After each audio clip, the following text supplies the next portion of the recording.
শিক্ষার্থীদের দাবি আদায় না হওয়া পর্যন্ত শাটডাউন ঘোষণা করেছেন জগন্নাথ বিশ্ববিদ্যালয়ের শিক্ষক সমিতির সাধারণ সম্পাদক অধ্যাপক ডক্টর রইসউদ্দিন। বৃহস্পতিবার আন্দোলনরত শিক্ষার্থীদের সঙ্গে আলোচনা শেষে কাকরাইলে চলমান আন্দোলনে এই ঘোষণা দেন তিনি। টানা দ্বিতীয় দিনেও আজ জগন্নাথ বিশ্ববিদ্যালয়ের শিক্ষার্থীরা কাকরাইলে অবস্থান করছে। অবস্থান কর্মসূচি পালন করায় অনেক শিক্ষার্থী ক্লান্ত হলেও আন্দোলন থেকে সরেননি কেউই।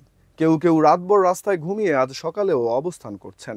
এই সময় শিক্ষার্থীরা আবাসন চাই, বঞ্চনা নয়, বাজেট কাটছাট চলবে না, হামলার বিচার চাই ইত্যাদি স্লোগান দেন। গতকাল বুধবার বেলা 11টায় 3 দফার দাবিতে প্রধান উপদেষ্টার বাসভবন অভিমুখে লং মার্চে শুরু করে শিক্ষার্থী। লং মার্চটি গুলিস্তান মৎস্য ভবন পার হয়ে কাকরাইল মসজিদের সামনে আসলে 12টা 40 মিনিটের দিকে পুলিশ টিয়ার গ্যাস ও সাউন্ড গ্রেনেড নিক্ষেপ করে লং মার্চে অংশ নেওয়া শিক্ষার্থীদের উপর। এতে বিশ্ববিদ্যালয়ের শিক্ষার্থী ও সাংবাদিক সহ আহত হয়েছেন অনেকেই।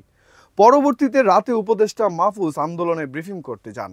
মাহফুজ কথা বলার সময় তার উপর শিক্ষার্থীরা অসন্তুষ্ট হন। কথা বলার এক পর্যায়ে তাকে লক্ষ্য করে আন্দোলনকারীদের মধ্য থেকে বোতল ছুঁড়ে মারেন একজন।